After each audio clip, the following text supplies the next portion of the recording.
இதோ அண்ட சராசரங்களும் என் உடுக்கை ஓசைக்குள்ளே அடக்கம்.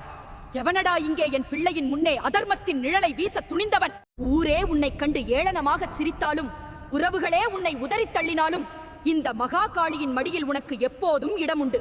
உன் முதுகில் பாய்ந்த வஞ்சக சொற்களை நான் என் கபாலத்தில் ஏந்தி நிற்கிறேன்.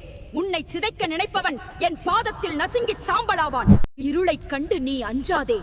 அந்த இருட்டுக்குள்ளே ஒளியாய் மறைந்திருந்து உனக்கு வழிகாட்டுவது நான்தான்.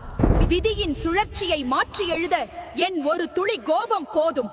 நம்பிக்கையை மட்டும் உன் மூச்சாக கொண்டு எழுந்து நில்.